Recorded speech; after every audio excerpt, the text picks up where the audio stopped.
আমাকে এইভাবে কলঙ্কিত করবেন না জায়ান, আমি মরে যাব। অন্ধকারাচ্ছন্ন ঘরে হাত পা বাঁধা অবস্থায় বিছানায় বিব্রত হয়ে পড়ে আছে অরিন। তার উপর আচ্ছা হয়ে শান্ত চোখে তাকিয়ে আছে জায়ান নামের এক নিকৃষ্ট পুরুষ। অরিনের ভয়ার্ত কণ্ঠে বলা কথাগুলো শুনে আচমকা হু হু শব্দে হেসে ফেলে জায়ান। অরিনের হাতের ভাঁজে নিজের রুক্ষ আঙুলগুলো গুজে দিয়ে তাচ্ছিল্য হেসে বলে, বিয়ে করা স্বামী ছুঁয়ে দিলে স্ত্রী কলঙ্কিত হয়ে যায়। অরিন চাপা আর্তনাদ করে বলল, বিয়েটা গোপনে হয়েছে জায়ান, আমার বাসায় কেউ জানে না। এসব কিছু ঘুণাক্ষরেও কেউ জানলে কেলেঙ্কারি হয়ে যাবে। আপনি এমন কেন করছেন? জায়ান এক পলক শান্ত চোখে তাকিয়ে ঝট করে উঠে দাঁড়ায়। শরীরের জড়ানো নীল শার্টের বোতামগুলো নিঃশব্দে খুলতে থাকে। অরিন বিস্ময়ে বিমূঢ় হয়ে চুপচাপ দেখছে কেবল। তার ভালোবাসার মানুষটার এই জঘন্য রূপ তাকে বড্ড পীড়া দিচ্ছে। জায়ান তো এরকম না, এ যেন এক অপ্রাকৃতিক অচেনা পুরুষ। অরিন কাঁপা স্বরে বলল, আমি অসম্মান নিয়ে বাঁচতে পারবো না জায়ান, আমি মরেই যাব। জায়ান শীতল স্বর গম্ভীর গলায় বলল, মরার আগে আমার উত্তপ্ত হৃদয়ে ভারী বর্ষণের কারণ হও। ক্লান্ত মস্তিষ্কের একটুখানি শান্তির কারণ হও। তীব্র দহনে জ্বলে পুড়ে নিস্তেজ হতে থাকা মানুষটাকে বৃষ্টির শীতল ফোঁটার সংস্পর্শ অনুভব করতে দাও। অরিন করুণ স্বরে বলে। জায়ান কেমন করে যেন হাসল। অস্পষ্ট স্বরে উত্তর দিল। অরিন শুনতে পেল না জায়ানের এলোমেলো কথাগুলো। জায়ান অরিনের দিকে তাকিয়ে থেকেই বেড সাইড ড্রয়ার থেকে একটা ক্যামেরা বের করে। অরিন এবার চোখ বড় বড় করে তাকায়। ক্যামেরা জায়গা মতন সেট করে জায়ান ধীর পায়ে এগিয়ে যায় অরিনের দিকে। অরিন পুরো ব্যাপারটা বুঝে আতঙ্কিত হয়ে কেবল দুপাশে মাথা নাড়তে থাকে। তার দু চোখ বেয়ে অবিরাম ধারায় গড়িয়ে পড়ে অশ্রুকণা। রুদ্র হয়ে আসা কণ্ঠে কোনো মতে বলে, আমার বিশ্বাসের অমর্যাদা করবেন না জায়ান, দোহাই লাগে। এভাবে আমায় ঠকিয়ে দিয়েন না জায়ান। জায়ান তখনও নিশ্চুপ। অরিনের একদম সন্নিকটে এসে বেড সাইড ড্রয়ারের উপর থেকে কস্টেপ নিয়ে সেটা খুলতে থাকে। অরিন এবার চেঁচিয়ে উঠে বলে, আমার আমার সাথে এমন করবেন না জায়ান, প্লিজ। আমি আমি কাউকে মুখ দেখাতে পারবো না জায়ান। কথা শেষ হওয়ার পূর্বে অরিনের মুখ কস্টেপ দিয়ে আটকে দেয় জায়ান। অল্প সময়ের ব্যবধানে ঝাঁপিয়ে পড়ে তার উপর। তার পশুর ন্যায় আচরণে ক্ষত বিক্ষত হয়ে যায় অরিন। নির্বাক চোখ জোড়া কেবল হাজারো অভিযোগ করতে থাকে। মুখ ফুটে উচ্চারিত হয় না একটা শব্দ। চোখের সামনে ভেসে ওঠে সেই সোনালী অতীত যা আজ এই সর্বনাশের জন্য দায়ী। বিশিষ্ট শিল্পপতি মোশাররফ ওয়াহিদের ছোট কন্যা আরুনিকা ওয়াহিদ, অরিন। তার বয়স মাত্র ১৯ বছর। ৫ ফুট ৩ ইঞ্চি উচ্চতায় অরিন দেখতে পুতুলের ন্যায় সুন্দর। স্বভাবে খানিকটা চঞ্চল হলেও দুর্দান্ত স্টুডেন্ট এবং চমৎকার গান গাইতে পারে। আজ অরিনের অ্যাডমিশন টেস্টের রেজাল্ট দিয়েছে। পছন্দের ভার্সিটিতে চান্স পাওয়ার সত্ত্বেও অরিনের মনটা বড্ড খারাপ। সকাল থেকে মায়ের পিছু পিছু ঘুরে বারংবার বলছে, মাম্মাম, ও মাম্মাম, তুমি একটু বাবাকে বোঝাও না। আমি তো ছোট খুকি নই, আমি তো এখন অ্যাডাল্ট। ব্যস্ত হাতে তরকারিতে লবণ দিতে গিয়ে একবার আর চোখে গুণধর কন্যার দিকে তাকালেন মাইমুনা ওয়াহিদ। মেয়ের কথা শুনে ফিক করে হেসে দিয়ে বললেন, বয়সে বেড়ে কি লাভ হয়েছে বলো? কাজকর্ম একটাও সুবোধ বালিকার মতো নয়। তোমার বাবা তোমার ভবিষ্যৎ নিয়ে কতটা টেনশনে থাকে তুমি বুঝবে কি করে? অরিন মুখ ফুলিয়ে বলল, আমি মোটেও অকর্মা নই মাম্মাম, তুমি বাড়িয়ে বলছো। আকস্মিক পেছন থেকে এক গম্ভীর পুরুষ কণ্ঠে বলে ওঠে, আম্মা আসলে ঠিকই বলেছে, তুই অকর্মা নয়, বরং আকাম্যাবতী। কথার বেলায় জোর থাকলেও কাজের বেলায় আকাম করা তোর প্রধান কর্ম। অরিন এবার রেগে গেল। তার পেছনে এক গাল হেসে দাঁড়িয়ে থাকা তার বড় ভাই মেজবাহ ওয়াহিদের দিকে তাকিয়ে বলল, দা ভাই, ভালো হচ্ছে না কিন্তু, মুখ সামলে কথা বলবে, নয়তো। লাস্ট মান্থে তুমি তোমার এক্সের সাথে বিকেল ৫টা বেজে ৭ মিনিটে কুদুস মামার স্পেশাল ফুচকা স্টলের সামনে দাঁড়িয়ে ৩ প্লেট ফুচকা খেয়েছো। এটা কিন্তু আমি সাবিকে বলে দেব। মেজবাহ চোখ বড় বড় করে তাকিয়ে বলল, কি? ওরে দুষ্টু, দাঁড়া। ভাইয়ের শক্তপোক্ত হাতের মায়ের থেকে বাঁচতে অরিন ফুরুত করে ছুটে যায় নিজের ঘরের দিকে। যেতে যেতে চিল্লিয়ে বলে, আরও বলবো, তুমি ভাবির পছন্দের হোয়াইট কালার শার্ট পরে সভ্য বালকের মতো উইদাউট এনি রিজন তোমার এক্সের সাথে দাঁত কেলিয়ে হেলে দুলে হেসে হেসে কথা বলেছ। ফুচকা খাওয়া শেষে কদু মামার ফেমাস আইসক্রিমের স্টলে হানা দিয়েছিলে, সেটাও বলবো। মেজবাহ মাথায় হাত দিয়ে অসহায় চোখে মায়ের দিকে তাকালো।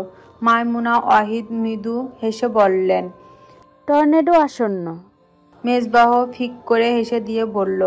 বয়স বাড়ার সাথে সাথে ওর ব্রেন কমে যাচ্ছে আম্মা। মাইমুনা ওয়াহিদ সিরিয়াস ভঙ্গিতে বললেন। তোমার বোন বড্ড জেদি হয়ে যাচ্ছে আব্বু। ওর পছন্দের ভার্সিটির ফলাফল প্রকাশ হয়েছে। তোমার গুণধর বোন দুর্ভাগ্যক্রমে চান্স পেয়ে গেছে। এখন জেদ করছে সে নাকি ওখানে পড়বে। আমি সাপ সাপ না করে দিয়েছি তো। কথা শেষ না হতেই মেজবাহ উৎফুল্ল কণ্ঠে বলল। আরও চান্স পেয়েছে? এত বড় সুখবর আগে বলবে না? কি যে করো আম্মা, সবাইকে জানাতে হবে, মিষ্টি বিতরণ করতে হবে। আব্বাকে জানিয়েছো? মাইমুনা বেগম এবার ছেলের দিকে তাকালেন, শান্ত কণ্ঠে বললেন। এটা খুশির খবর নয় মেজবাহ। তোমার বোন বাহিরে সেফ না, এটা তুমিও ভালো জানো। তারপরও এত উৎফুল্ল তোমাকে মানায় না। তুমি ওর মাথা থেকে এই জেদ সরানোর দায়িত্ব নিবে। মায়ের কথায় খানিকটা বিরক্ত হলো মেজবাহ। দাম্ভিকতা বজায় রেখে বলল। আমার বোনের দিকে হাত বাড়াবে? এত বড় কলেজা এখনো কারো হয়নি। সাহস করলে পরিণতি কি হবে সেটা সবাই জানে আম্মা। আমার বোনের স্বপ্ন আমি নিজে পূরণ করব। মাইমুনা তাচ্ছিল্য হেসে বললেন। অতীত ভুলে যেও না আব্বু, পাপ তার বাপকেও ছাড়ে না। মেজবাহ খানিকটা অপ্রতিভ হলো, দৃষ্টি লুকিয়ে চুলগুলো হাতের সাহায্যে পেছনে ঠেলে বলল। আপনি বেশি কথা বলছেন আম্মা। এমন কিছুই হবে না। ভুল আমি করেছি, যা হওয়ার আমার হবে। এটার জন্য আরও শাস্তি পাবে কেন? খবরদার আম্মা, একদম ওসব অলক্ষণে কথা বলবেন না। দেয়ালেরও কান থাকে। কথাগুলো বলে দ্রুত পায়ে স্থান ত্যাগ করলেন মেজবাহ। মাইমুনা ওয়াহিদ চোখের কোণে জমা পানিগুলো মুছে বিড়বিড়িয়ে বললেন। তোমাদের অহংকার পতনের ষড়যন্ত্রে আমার নিষ্পাপ মেয়েটাকে গুটি বানালে। তোমাদের কাউকে ছেড়ে কথা বলবো না আমি। মনুষ্যত্ব খুইয়েছি, তবে সন্তান হারানোর সাধ্যি নাই। সময়টা নিস্তব্ধ রজনীর শেষ ভাগ। জ্ঞানহীন অরিনের উপর শরীরের সম্পূর্ণ ভার ছেড়ে নির্লিপ্ত ভঙ্গিতে উবুর হয়ে শুয়ে আছে জায়ান। বন্ধ চোখে কার্নিশ ঘেঁষে উষ্ণ অশ্রুকণা ক্রমশ ভিজিয়ে দিচ্ছে অরিনের গলার বা পাশটা। সেই কান্নার কোনো শব্দ নেই, আছে কেবল নীরব আর্তনাদ। অরিনের বন্ধ চোখের পাতা হাত থেকে ফিসফিসিয়ে জায়ান বলে। বড্ড অভিমান জমেছে তাই না? কতটুকু বলতে গলা কেঁপে উঠল। অরিনের গালে শুকিয়ে আসা অশ্রুকণার সাদাটে দাগের হাত ছুঁয়ে লম্বা শ্বাস ফেলে ফের শুধালো। কতখানি বিষাদ অশ্রু ঝরেছে আমার নামে? জ্ঞানহীন অরিন কোনো উত্তর দিতে পারল না। জায়ান ম্লান হেসে আবার বলল। আমাকে কাঠগড়ায় দাঁড় করিয়ে হিসেব আদায়ের ইচ্ছে থাকলে সেসব মনের কবরস্থানে দাফন করে দিও অরি। আমি রিক্ত। তোমাকে দেওয়ার মতো উত্তর আমার কাছে নেই। হৃদয়ের ছাই চাপা সর্বনাশা আগুন আর মস্তিষ্কে ঠাসা প্রতিশোধের নেশা ব্যতীত নিজের বলতে আর কিছুই অবশিষ্ট নেই আমার। জায়ানকে এই মুহূর্তে ঠিক কাঙ্গালের ন্যায় অসহায় মনে হচ্ছে। কে বলবে এই পুরুষ একটু আগে এক নারীর সবচেয়ে দামি সম্পদ তার সম্মান কেড়ে নিয়েছে। জায়ান আবারও ছুঁয়ে দেয় অরিনের পেলো ভাত। ঘরের মৃদু আলোয় অরিনের ডান হাতের অনামিকা তার দেওয়া ডায়মন্ডের রিংটা জ্বলজ্বল করছে। জায়ান তা দেখে ফের হাসল। হাসির দমকে কেঁপে উঠে তার শরীর। আলতো করে আংটিটা ছুঁয়ে দিয়ে বলে। সংসার নয়, বরং প্রতিশোধের চিহ্ন বহন করছো তুমি। এত কেন ভালোবাসলে আমায়? কাঙাল আমিটাকে শেষ মুহূর্তে এত লোভাতুর লোভ কেন দেখালে? কেন দেখলে অরি? ওপাশ থেকে উত্তর আসে না। উন্মাদের ন্যায় একাই কিছুক্ষণ কথা বলে জায়ান আস্তে ধীরে উঠে দাঁড়ায়। ঘরের লাইট জ্বালাতেই তিক্ত আলোতে চোখ জোড়া নিমিষেই বন্ধ হয়ে আসে। কিছুক্ষণ পর চোখ মেলে সামনে তাকাতেই দেখে এক বিব্রত নারী মূর্তির অবয়ব। জায়ান ধীর পায়ে এগিয়ে গেল অরিনের দিকে। আলতো করে হাত পায়ে বাঁধন খুলে তাকে মুক্ত করলো। ফর্সা পেলব হাত জোড়ায় রক্ত জমাট বেঁধে বিশ্রী এক ক্ষত সৃষ্টি হয়েছে। জায়ান অনিমেষ নেত্রে সেসব দেখল। পরক্ষণে জ্ঞানহীন অরিনকে কোলে তুলে হাঁটা দিল ওয়াশরুমের দিকে। নিস্তব্ধ অপরাহু। অন্ধকার ঘরটা চারিদিক থেকে বন্ধ। বাহির প্রখর রোদে অংশবিশেষ ছুঁতে পারছে না ঘরের মেঝে। নিস্তব্ধ থমথমে ঘরটা আচমকা প্রতিধ্বনিত হলো মেয়েলি আর্তনাদ। শরীরের অসংখ্য যন্ত্রণায় অচেতন অবস্থায় কুঁকড়ে গেল অরিন। মুখ থেকে অস্পষ্ট স্বরে বেরিয়ে এলো গোঙানির মতো শব্দ। অচেতন মস্তিষ্ক চেতনা ফিরতেই মনে পড়ল সেই বিব্রত অতীত। আচমকা জড়তপ্ত শরীরটা ঝাঁকুনি দিয়ে উঠল। জায়ান তার পাশেই ছিল। অরিনের অস্বাভাবিক রিয়াকশন দেখে হাত বাড়িয়ে ওকে বুকের সাথে জড়িয়ে নিল। অরিন আবার ব্যথায় আর্তনাদ করে ফেলল। জায়ান সাবধান করে দিয়ে বলল, বেশি নড়াচড়া করো না অরি, ডান হাতে ক্যানোলা দেওয়া আছে, বেশি নড়াচড়া করলে স্যালাইন দেওয়া যাবে না। অরিন দুর্বল শরীরটা ছাড়িয়ে নিতে চায়, কিন্তু জায়ানের শক্ত বাহু বন্ধনী থেকে মুক্ত মেলা কঠিন। অরিনকে ছুটাছুটি করতে দেখে জায়ান তাকে শক্ত করিয়ে জড়িয়ে ধরে কপালে কপাল ঠেকে শীতল কণ্ঠে বলল, আর মাত্র কিছুক্ষণ অরি, এরপর তোমাকে চিরতরে মুক্তি দিয়ে দেব। এই সময়টুকু আমার সাথে কোঅপারেট করো প্লিজ। একটু সহ্য করে নাও এই অসহ্য লোকটাকে। অরিন ভাঙা গলায় চেঁচিয়ে বলল, আপনি একটা জানোয়ার মিস্টার শেহজাদ তাওসিফ। আপনি আমার জায়ান নন। আপনি জায়ান রূপী ধর্ষক। আপনি কখনোই সেই মানুষটা হতে পারেন না যাকে বিশ্বাস করে আমি আমার জীবনটা সঁপে দিয়েছিলাম। জায়ান প্রত্যুত্তর করল না। অরিন হাত পা ছুঁড়ে ছুটতে চাইল, জায়ান ছাড়ল না। ধস্তাধস্তির এক পর্যায়ে রেগে মেগে অরিন এক দলা থুতু ছুঁড়ে দিল জায়ানের দিকে। জায়ানের গলার কাছটায় গিয়ে পড়ল সেটা। এক পর্যায়ে জায়ান চোখ বন্ধ করে নিজেকে নিয়ন্ত্রণ করল। অরিনের দিকে রক্তচক্ষু দিয়ে তাকিয়ে বলল, এমন কিছু করতে বাধ্য করো না যাতে আমার প্রতি তোমার ঘৃণাটা কয়েক গুণ বেড়ে যায়। উস্কে দিও না প্লিজ। অরিন চেঁচিয়ে বলে, গতকালকে তো উস্কানিমূলক কিছুই করিনি, তাহলে আমায় কলঙ্কিত কেন করলেন? কেন আমার স্বচ্ছ অনুভূতিগুলোকে শ্বাসরুদ্ধ করে হত্যা করলেন আপনি? আমার পবিত্র ভালোবাসাকে ভুল প্রমাণিত করলেন কেন আপনি? জায়ান নির্লিপ্ত স্বরে বলে, তুমি এটা ডিজার্ভ করো, তাই হয়েছে। এত নাটকের কিছু নেই। ইসলামী শরীয়ত মোতাবেক আমাদের বিয়ে হয়েছে। তোমাকে বৈধ স্পর্শের অধিকার নিয়ে ছুঁয়েছি। এত সিনক্রিটের কিছু দেখছি না। অরিন রাগে ফুঁসে ওঠে। দুর্বল হাতে জায়ানের গলার কাছটা খামচে ধরে বলে, ধর্মের দোহাই দিয়ে বাঁচতে চাইছেন? কেন করলেন এই নোংরামো? ওসব ভিডিও কেন ধারণ করেছেন? কি উদ্দেশ্য আপনার? জায়ানকে উত্তর দিতে না দেখে অরিন আরো রেগে গেল। উত্তেজিত স্বরে বলল, আমার বাবার থেকে টাকা হাতাতে চান? আপনিও সেই তথাকথিত ছোট লোক, টাকার জন্য বিবেক বিকিয়ে দিয়েছেন। এসব ভিডিও দেখিয়ে ব্ল্যাকমেল করবেন আমায়? এতক্ষণ শান্ত থাকলো, এবার জায়ান রেগে ওঠে। নিজেকে নিয়ন্ত্রণ করে বজ্র কণ্ঠে অরিনকে বলে, keep your mouth shut or else. Arin দ্বিগুণ তেজ নিয়ে চেঁচিয়ে বলল, কি করবেন? আবার ঝাঁপিয়ে পড়বেন? আসুন। বলেই কাপা হাতে শরীর জড়িয়ে থাকা জায়ানের শার্টটা কাঁধ থেকে নামিয়ে দিল। রাগে রণমূর্তি হয়ে বলল, আপনার জগতে ওই শরীর ছোঁয়া অব্দি সীমাবদ্ধ। রাস্তার জানোয়ারদের থেকে এর বেশি কিছু আশা করা যায় না। অরুণ ফুপিয়ে যাচ্ছে। অসম্ভব সুন্দর মেয়েটাকে দেখে ভেঙে গুড়িয়ে যাওয়া কাচের পুতুল ন্যায় বিচ্ছিন্ন দেখাচ্ছে। জায়ান অরিনের কথায় প্রত্যুত্তরে বলে, don't cross your limit Ori. Orin চেঁচিয়ে বলল, কিসের লিমিট? পরিবারবিহীন এতিম বলেই আপনার এই দশা। আপনার যদি বোন থাকতো তাহলে বুঝতেন মেয়েদের সম্মান। জায়ান এক পর্যায়ে রাগের রণমূর্তি রূপ ধারণ করল। হাত মুষ্টিবদ্ধ করে বজ্র কণ্ঠে বলল, I said don't cross your limit Ori. Orin থামল না। তার যেন ধৈর্যের বাঁধ ভেঙে গেল। পুনরায় চেঁচিয়ে বলল, ইউ আর বাস্টার্ড। সত্যি বলে গায়ে লাগে। কি কথা শেষ হওয়ার পূর্বে জায়ান এক ধাক্কায় নরম ফোমের বিছানায় চেপে ধরল অরিনের ছোট দেহখান। তার উগ্র আচরণে হকচকিয়ে গেল অরিন। সময় পেরোতেই পুনরায় জায়ানের পেশি বহুল হাতের অমানবিক নির্যাতনে ক্ষতবিক্ষত হলো মেয়েটা। এইসব ম্যানারলেস লোকজনকে কে ইনভাইট করে ডেকে এনেছে, নাকি ইনভাইটেশন ছাড়াই ওনাদের আগমন ঘটেছে?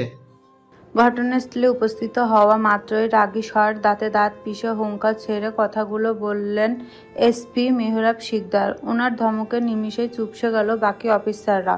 উত্তর দেওয়ার আগে উপস্থিত সাংবাদিকদের মাঝে একটা সুমিষ্ট অথচ ঝাঁঝালো নারী কণ্ঠ বলে উঠল, ম্যানার্সলেস লোকজন বলে কাদের সম্বোধন করলেন? মেহরাব পিছনে ফিরে এক পলক তাকালো সেই কণ্ঠে মালিকের দিকে। লম্বা প্রায় 6 ফুটের কাছাকাছি বিশাল দেহী এক সুদর্শন পুরুষকে এভাবে তাকাতে দেখে রমণী খানিকটা অপ্রস্তুত হলো। মেহরাব সেসব তোয়াক্কা না করে শান্ত অথচ ধারালো স্বরে বলল, আপনার টিমের সেসব বেকুলকে যারা পরিস্থিতি না বুঝে মাইক দিয়ে যা তা প্রশ্ন ছুড়ে দিচ্ছে আমাদের উদ্দেশ্যে। আচমকা পাল্টা উত্তরে খানিকটা থতমত খেলো সেই রমণী। অপ্রস্তুত ভাবটা মুহূর্তে সামলে বলল, আপনি ইনচার্জ, বর্তমান পরিস্থিতি না জানলেও কতটুকু জানেন সেটা প্রশ্ন করা অন্যায়। আপনারা 3 দিন ইনভেস্টিগেট করে কিছুই খুঁজে পাননি। নিজের ব্যর্থতা স্বীকার করতে লজ্জা লাগছে বলে আমাদের উপর দায় দিতে চাইছেন? কথাগুলো অত্যন্ত তাচ্ছিল্যের সাথে বলল সেই রমণী। মেহরাব এবার পুরোপুরি পেছন ঘুরে তাকালো, তীক্ষ্ণ চোখে পরখ করলো গলায় ঝুলানো আইডি কার্ডের যাবতীয় ডিটেলস, অতঃপর বাঁকা হেসে বলল, মিস রোদেলা মুর্তজা, কনফিডেন্সিয়াল ইনফরমেশন প্রকাশ্যে জানাতে হয় না। এই বিষয়টা বোধহয় আপনার জানা নেই। বিনা দাওয়াতে আমাদের পিছনে ঘুরে একটাও ইনফরমেশন বের করতে পারবেননি, সেটা আপনাদের ব্যর্থতা। আমাদের উপর রাগ দেখালে সেটা মিটবে না। আর কিছু শুনতে চান? না থাক, পরে আবার লজ্জায় সিটিয়ে যাবেন। রোদেলার ফর্সা চেহারা ক্রোধে লাল হয়ে গেল। চড়া মেজাজে বলল, আপনি কিন্তু আমায় অপমান করছেন অফিসার। মেহরাব নির্লিপ্ত স্বরে বলল, আপনাদের রেসপন্স করাও দোষ। তখন আবার বলবেন আপনি কিন্তু আমাদের গায়ে ঢলে পড়তে চেয়েছিলেন অফিসার। রোদেলা মেজাজ হারিয়ে চোখ মুখ শক্ত করে রাগী স্বরে বলল, আমি আপনার নামে মানহানির মামলা করব অফিসার। মেহরাব বিরক্ত হয়ে নির্বিকার গলায় বলল, আমার অফিসে আপনার নিমন্ত্রণ রইল। দুজনে বসে আলোচনা করে না হয় ঠিক করব আরও কি কি মামলা দেওয়া যায় আমার নামে। আপাতত আপনার অ্যালার্মের মতো মুখটা বন্ধ করে শান্তি বজায় রাখুন। উত্তরে আর কিছুই বলতে পারল না রোদেলা। উপস্থিত সকল সাংবাদিক অতঃপর বেপরোয়া হয়ে যা তা প্রশ্ন করেও টিম লিডারের করুণ পরিণত দেখে চুপচাপ স্ট্যাচুর মতো দাঁড়িয়ে আছে। রোদেলার পাশে থাকা নির্ঝর ওর কানের কাছে মুখ নিয়ে ফিসফিসিয়ে বলল। নির্ঝরের কথাগুলো শুনে তার পায়ে জোরে সোরে একটা পাড়া দেয় রোদেলা। নির্ঝর চোখ বড় বড় করে তাকালো পুনরায় নির্ঝরের কোকড়া চুলগুলো মুষ্টিবদ্ধ করে দুবার ঝাঁকিয়ে বলল, তোর সাথে আমার ফ্রেন্ডশিপ এখানেই শেষ। খুব শখ না আমাকে অপমান হতে দেখার? শখ মিটেছে? এখন যা ফুট, নয়তো তোর নুডলস চুল তেলাপোকার সাথে ফ্রাই করে তোর পেয়ারে অফিসারকে খাওয়াবো। রোদেলার কথা নির্ঝর চোখ মুখ খিচিয়ে হজম করলো। এই মেয়ে রেগে গেলে তুল কালাম কাণ্ড ঘটিয়ে সম্মানের রফা দফা করতে দুবার ভাববে না। মান সম্মান বাঁচাতে মুখে কুলুপ এঁটে ভদ্র বাচ্চার মতো ক্যামেরা ধরে দাঁড়িয়ে থাকলো বেচারা। সিনিয়র অফিসারের সাথে একজন সাংবাদিকদের এরূপ বাক বিতর্কতা খুবই আয়েশ করে মজা নিয়ে দেখছিল বাকি অফিসাররা। তারা ভেবেছিল ঝড় বোধহয় দিক পরিবর্তন করেছে, কিন্তু বিধিবাম মেহরাব তৎক্ষণাৎ তাদের দিকে ফিরে ক্রোধান্বিত স্বরে প্রশ্ন করে, এখানে দাঁড়িয়ে তামাশা দেখার জন্য ডেকে আনা হয়েছে আপনাদের? প্রিপারেশন এখনো শুরু হয়নি কোনো, নাকি অপরাধী থেকে ইনভাইটেশন কার্ড পাওয়ার অপেক্ষায় আছেন? মেহরাবের কথায় থতমত খেলো সকলে। তন্মধ্যে একজন সাহস জুগিয়ে বলল, স্যার, ভিকটিমের বাড়ির লোকজন না আসা অবধি অপেক্ষা করতে বলেছেন বড় স্যার। ওনারা আসলে যেন ভিতরে তল্লাশি নেওয়া হয় সে। মেহরাব কথাটা শুনে তীক্ষ্ণ চোখে তাকালো সেই অফিসারের দিকে। পরক্ষণে হুঙ্কার ছেড়ে বলল, এমন কোনো ইনস্টলেশন আমাকে দেওয়া হয়নি। যেহেতু এটা আমার আন্ডারে আছে, সেহেতু আপনাদের উচিত ছিল আমার কথা মতো কাজ করা। প্রমাণসহ জবাবদিহি করার জন্য প্রস্তুত থাকুন। আপাতত একদিকে বিষয়টা হ্যান্ডেল করুন। মেহরাবের কথা শুনে সেই অফিসার ফাঁকা ঢোক গিলল। এমন যাত্রের লোক সে আর দুটো দেখেনি। এই ইনস্ট্রাকশন উপর মহল নয়, বরং ভিকটিমের পরিবার থেকে এসেছিল। লোভে পড়ে রাজি হয়ে এখন যদি চাকরি খোয়াতে হয় তাহলে সব শেষ। টেনশনের দরদর করে ঘামতে থাকলো বেচারা। মেহরাব এবার চোখ তুলে চারপাশটা ভালো করে দেখল। শহর থেকে খানিকটা দূরে জঙ্গলের ভেতর এমন নৈসঙ্গিক সৌন্দর্য মণ্ডিত বাগান বাড়ি থাকতে পারে সেটা অনুমান করা কিছুটা কষ্টসাধ্য ব্যাপার। চারিদিকে বাহারি রকমের ফুলের বাহার। এরকম জায়গায় একজন কিডন্যাপার কোনো ভিকটিমকে কেন রাখবে, সেই প্রশ্নটা বারংবার মস্তিষ্কে আসছে। মেহরাব প্ল্যান জানিয়ে দ্রুত সবাইকে অ্যালার্ট করে। মেহরাবের ইশারা মতো সকলে এগিয়ে যায় বাগান বাড়ির দরজার দিকে। মেহরাব সেদিকে পা বাড়ানোর আগে পেছনে ফিরে সবার উদ্দেশ্য বলে, এটা রেজিস্ট্রেড এরিয়া। এই ইয়েলো মার্কারটা পেরিয়ে কেউ সামনে আসার দুঃসাহস দেখালে তাকে আলামত নষ্ট করার অভিযোগে একদম জেলে পুরে দিব। উপস্থিত সকলে এবার চরম বিরক্ত হয়। বাহিরে খাম্বার মতো দাঁড়িয়ে থাকতে হলে এসে লাভটা কি হলো? মেহরাব ওসব গায়ে মাখল না। সাবধানে এগিয়ে গেল সামনে। একতলা বিশিষ্ট ছিমছাম একটা বাড়ি। দরজায় ঠেলে সামনে ঢুকতেই খুব স্বাভাবিক মধ্যবিত্ত পরিবারের সংসার চিত্র দেখতে পেল সকলে। ভেতরে আহামারি কোনো আভিজাত্যপূর্ণ পরিবেশ নেই।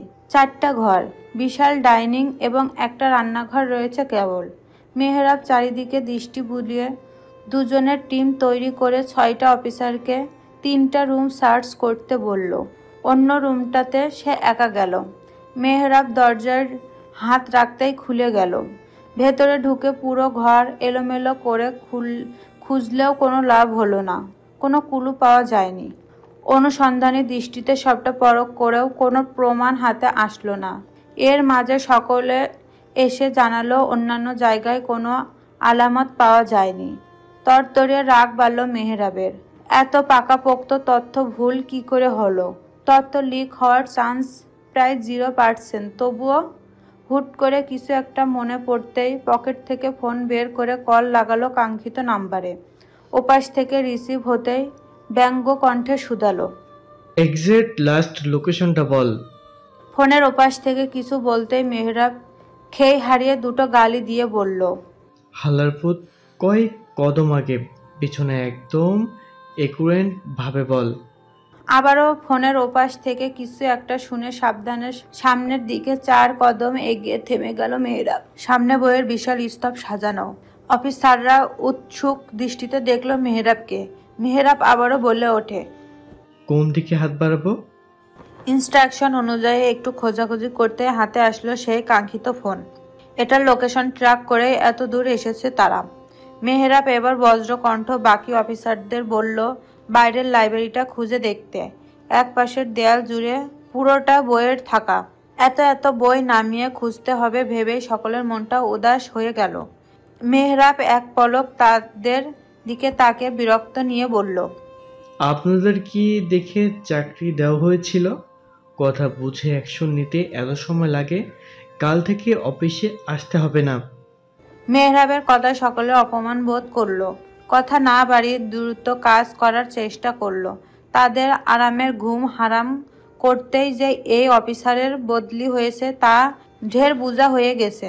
প্রায় ঘন্টা খানেক খোঁজার পর কালো মলাটের মোড়া একটা বই টানতে আচমকা দেয়ালে সরে এক ভয়ানক দৃষ্টি সকলের সামনে উন্মোচিত হলো। সকলের চোখ বড় বড় করে দেখলো এক অবাক করার নির্মম দৃশ্য।